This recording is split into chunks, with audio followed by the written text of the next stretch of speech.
सुप्रभात बच्चों। मैं सोना यादव आपकी हिंदी विषय की अध्यापिका। बच्चों, पिछली कक्षा में हम हिंदी रीडर में पाठ 11 कामचोर कहानी का अध्ययन कर रहे थे, जिसमें हमने उसके आधे भाग का अध्ययन किया। आज की कक्षा में हम उसके शेष भाग का अध्ययन करेंगे। तो आइए बच्चों, शुरू करते हैं आज की कक्षा। पाठ 11 कामचोर। बच्चों, कामचोर कहानी इस्मत चुगताई द्वारा लिखित एक हास्य व्यंग्य पर आधारित है। इस कहानी में ऐसे माता पिता के बारे में बताया है जो अपने बच्चों को घर के छोटे मोटे काम करना सिखाना चाहते हैं। बचपन से ही बच्चों में काम करने की आदत नहीं है, इसलिए उन्हें जो भी काम बताया जाता है वे उसे ठीक से नहीं कर पाते।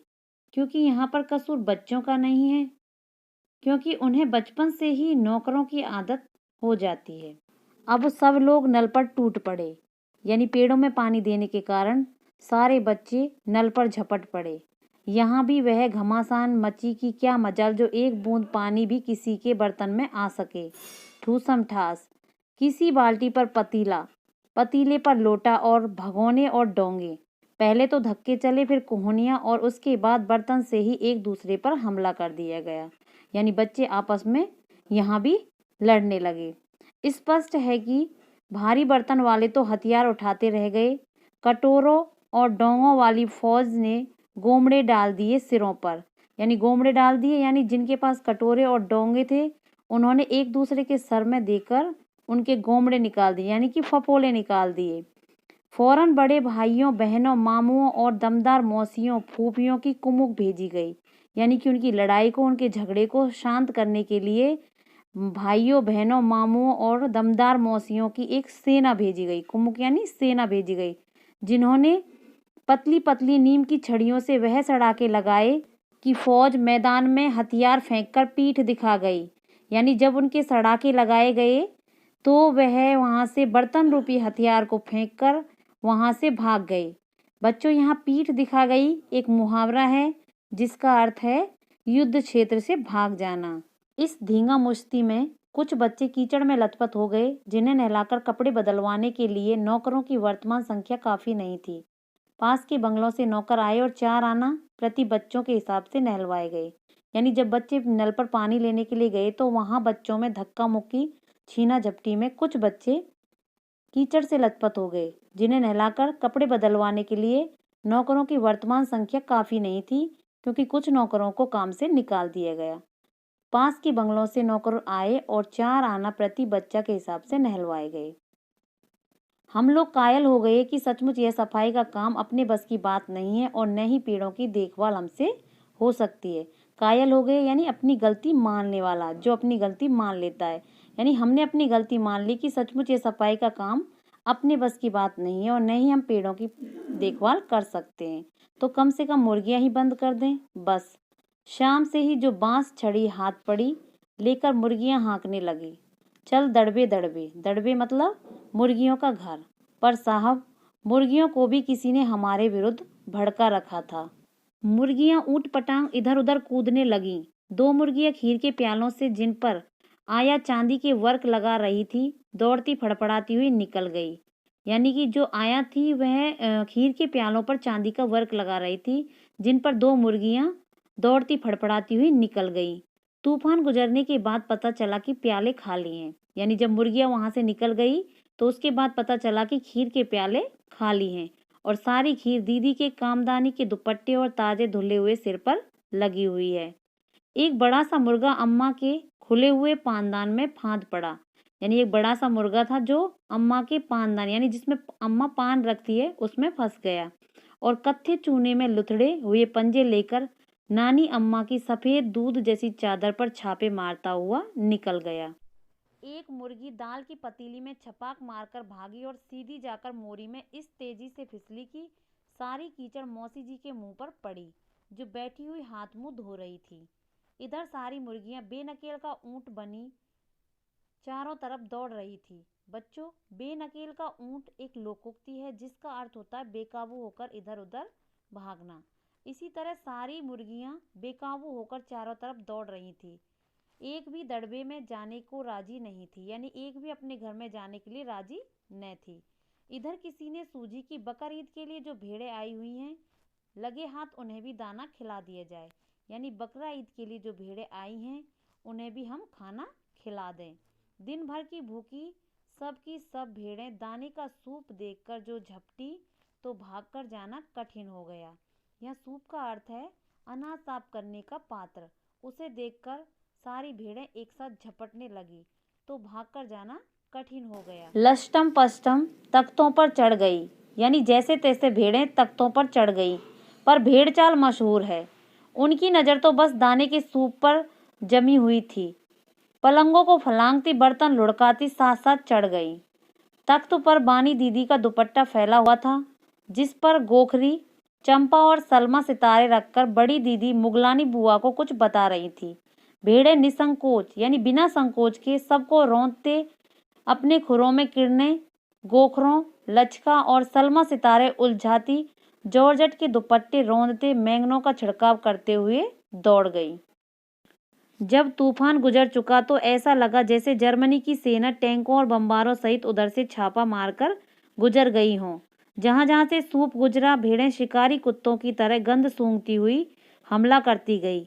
यानी जब भेड़ों रूपी तूफान जा चुका था तो ऐसा लगा जैसे जर्मनी की सेना टैंकों और बम्बारों सहित उधर से छापा मारकर निकल गई हो। जहाँ जहाँ से अनाज का जो पात्र था वह गुजरा, भेड़ें शिकारी कुत्तों की तरह उसकी गंध सूंघती हुई हमला करती गई। हज्जनमा एक पलंग पर दुपट्टे से मुंह ढाके सो रही थी। उन पर जो भेड़ें दौड़ी तो न जाने वह अपने सपने में किन महलों की सैर कर रही थी। दुपट्टे में उलझी हुई मारो मारो चीखने में भेड़ें सूप को भूलकर तरकारी वाली की टोकरी पर टूट पड़ी। वह दालान में बैठी मटर की फलियां तोड़कर रसोइये को दे रही थी। दालान यानी आंगननुमा स्थान। चौड़े से स्थान पर बैठकर मटर की फलियां तोड़कर रसोइये को दे रही थी। वह अपनी तरकारी का बचाव करने को सीना तानकर खड़ी हो गई। यानी भेड़ों से अपनी सब्जियों को बचाने के लिए वह सीना तानकर खड़ी हो गई। आपने कभी भेड़ों को मारा होगा तो अच्छी तरह देखा होगा कि बस ऐसा लगता है जैसे रुई के तकिए को कूट रहे हों। भेड़ को चोट ही नहीं लगती, बिल्कुल यह समझकर कि आप उससे मजाक कर रहे हैं। वह आप पर ही चढ़ बैठेगी, यानी वह उल्टा आपको ही मारने लगेगी। जरा सी देर में भेड़ों ने तरकारी छिलकों सहित पेट की कढ़ाई में झोंक दी। यानी कि थोड़ी देर में ही भेड़ों ने सारी सब्जियां छिलकों सहित खा ली। इधर यह प्रलय मची हुई थी, उधर दूसरे बच्चे भी लापरवाह नहीं थे। इतनी बड़ी फौज थी जिसे रात का खाना न मिलने की धमकी मिल चुकी थी। यानी बच्चों की इतनी बड़ी फौज थी कि काम न करने के कारण उन्हें रात को खाना न मिलने की धमकी मिल चुकी थी। तो वे दूसरे बच्चे 4 भैंसों का दूध दुहने पर जुट गए। बेधुली धुली बाल्टी लेकर 8 हाथ 4 थनों पर पिल पड़े। भैंस एकदम जैसे चारों पैर जोड़कर उठी और बाल्टी को लात मारकर दूर जा खड़ी हुई। तय हुआ कि भैंस की अगाड़ी पिछाड़ी टांगें बांध दी जाएं और फिर काबू में लाकर दूध दूह लिया जाए। यानी बच्चों ने तय किया कि भैंस की आगे पीछे की टांगों को बांध दिया जाए, फिर भैंस को काबू में लाकर उसका दूध निकाल लिया जाए। बस झूले से रस्सी उतारकर भैंस के पैर बांध दिए गए। पिछले पैर चाचा जी की चारपाइयों से बांधे, अगले 2 पैरों को बांधने की कोशिश जारी थी कि भैंस चौकन्नी हो गई। यानी भैंस सावधान हो गई।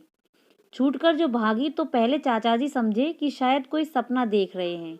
यानी चाचा जी समझ रहे थे कि हम कोई सपना देख रहे हैं। फिर जब चारपाई पानी के ड्रम से टकराई और पानी छलक कर गिरा तो समझे कि आंधी तूफान में फंसे हैं, साथ में भूचाल भी आया हुआ है। फिर जल्दी ही उन्हें असली बात का पता चल गया। यानी चाचा जी को असली बात का पता चल गया और वह पलंग की दोनों पटियों पकड़े बच्चों और भैंसों को सांड की तरह छोड़ देने वालों को बुरा भला सुनाने लगे। यहाँ बड़ा मजा आ रहा था। भैंसें दौड़ी जा रही थी और पीछे पीछे चारपाई और उस पर बिल्कुल राजा इंद्र की तरह बैठे हुए चाचा जी। यानी चाचा जी जब बच्चों को बुरा भला सुना रहे थे तो उन्हें बड़ा मजा आ रहा था, क्योंकि भैंसें दौड़ी जा रही थी और पीछे पीछे चारपाई भी दौड़ रही थी और उस पर बिल्कुल राजा इंद्र की तरह बैठे हुए चाचा जी भी दौड़ रहे थे। ओहो, एक भूल तो हो गई, यानी बछड़ा तो खोला ही नहीं। बच्चों को याद आया कि एक भूल तो हो गई हमसे कि हमने बछड़ा को खोला नहीं, इसलिए तुरंत बछड़ा को भी खोल दिया गया। तीर निशाने पर बैठा और बछड़े की ममता में व्याकुल होकर भैंस ने अपने खुरों को ब्रेक लगा दिया। यानी बच्चों ने बछड़ा को खोला तो यह निशाना सही लगा और बछड़े की ममता में बेचैन होकर भैंस ने अपने खुरों को ब्रेक लगा दिया, यानी भैंस रुक गई। बछड़ा तत्काल जुट गया। दूहने वाले तुरंत गिलास कटोरे लेकर लपके, क्योंकि बाल्टी तो छपाक से गोबर में जा गिरी थी। एक बछड़ा और 4 बच्चे। भैंस फिर बागी हो गई। कुछ दूध जमीन पर और कपड़ों पर 2-4 धारें गिलास कटोरे पर भी पड़ गईं। बाकी बछड़ा पी गया। यह सब कुछ 1 मिनट के 3/4 में हो गया। घर में तूफान उठ खड़ा हुआ। ऐसा लगता था जैसे सारे घर में मुर्गियां, भेड़ें, टूटे हुए तसले, बाल्टियां, लोटे, कटोरे और बच्चे बिखरे पड़े थे। अम्मा ने सिर पीट लिया, यानी यह सब कुछ देखकर अम्मा ने अपना सिर पीट लिया। दीदी चौखट पर बैठकर रोने लगी। बड़ी कठिनाई से शांति कायम करके भेड़ें, बच्चे, भैंसें बाहर किए गए। मुर्गियां बाग में हकाई गई। शोक करती हुई तरकारी वाली के आंसू पोंछे गए, यानी रोती हुई सब्जी वाली के भी आंसू पोंछे गए। और अम्मा आगरा जाने के लिए सामान बांधने लगी। या तो बच्चा राज कायम कर लो या मुझे ही रख लो, नहीं तो मैं चली मायके। अम्मा ने चुनौती दे दी, यानी अम्मा ने ललकारा कि या तो यहाँ पर बच्चा राज कायम कर लो या फिर मुझे ही रख लो, नहीं तो मैं अपने मायके चली। मुँह बच्चे हैं कि लुटेरने। और अब्बा ने सबको कतार में खड़ा करके पूरी बटालियन का कोर्ट मार्शल कर दिया, यानी अब्बा ने सबको एक पंक्ति में खड़ा करके पूरी बटालियन को सजा दे दी कि अगर किसी बच्चे ने घर की किसी भी चीज़ को हाथ लगाया तो बस रात का खाना बंद हो जाएगा। ये लीजिए, इन बुजुर्गों को किसी करवट शांति नहीं, यानी इन बूढ़े बुजुर्गों को किसी तरह से भी शांति नहीं है। अगर हम काम नहीं करते हैं तब भी रात का खाना बंद कर दिया जाता है, और हम काम करते हैं तब भी रात का खाना बंद कर दिया जाता है।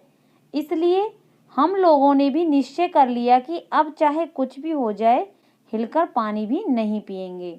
यानी बच्चों ने निश्चय कर लिया कि अब चाहे कुछ भी हो जाए हम हिलकर पानी भी नहीं पिएंगे, यानी अपना कार्य अब हम नहीं करेंगे।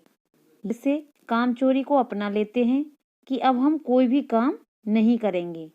बच्चों, हमें कामचोर नहीं बनना चाहिए। हमें अपनी क्षमता के अनुसार कार्य करना चाहिए। यदि हम अपने घर का कोई भी काम नहीं करेंगे तो हम कामचोर बन जाएंगे। बच्चों, हमें अपने काम के लिए आत्मनिर्भर रहना चाहिए। देखिए, जिन बच्चों को बचपन से ही काम करने की आदत नहीं रहती है, अगर बड़े होने पर उनसे काम कराया जाए तो वह काम करने की बजाय उसे बिगाड़ देते हैं। जैसा आपने इस कहानी के अंतर्गत देखा कि बच्चों ने घर का कितना बुरा हाल कर दिया। इसलिए हर माता पिता को बच्चों की उम्र के हिसाब से छोटे छोटे काम कराने चाहिए, जिससे बचपन में ही बच्चों को काम करने के प्रति लगन, रुचि उत्पन्न हो जाए। बच्चों, अब हम बात करते हैं आज के कक्षा कार्य की। कक्षा कार्य में सबसे पहले पाठ का नाम लिखेंगे, पाठ 11 कामचोर। दिनांक लिखेंगे 15/1/2021। कक्षा कार्य। प्रश्न 4, कीचड़ में लथपथ बच्चों को किस तरह साफ कराया गया? उत्तर, कीचड़ में लथपथ बच्चों को नहलाकर साफ करने के लिए घर के नौकर कम पड़े, इसलिए पास के बंगलों से 4 आना प्रति बच्चों के हिसाब से नौकर बुलाए गए और बच्चों को नहलाकर साफ किया गया। प्रश्न 5, कामचोर कहानी में भागती भेड़ों की तुलना किससे की गई है और क्यों? उत्तर, कामचोर कहानी में भागती भेड़ों की तुलना तूफान और जर्मनी की सेना से की गई है, क्योंकि भेड़ें जहां से निकली अपने खुरों से कीमती कपड़ों, बर्तनों और अन्य सामान को तोड़ती फोड़ती बिखराती हुई निकली, ठीक वैसे ही जैसे सेना आबादी के बाद खेतों को रौंदती हुई निकल जाती है। प्रश्न 6, घर में उठे तूफान पर अम्मा ने अपनी प्रतिक्रिया किस प्रकार व्यक्त की? उत्तर, घर में उठे तूफान से नाराज होकर अम्मा ने घर छोड़ देने का फैसला ले लिया और आगरा जाने के लिए सामान बांधने लगी।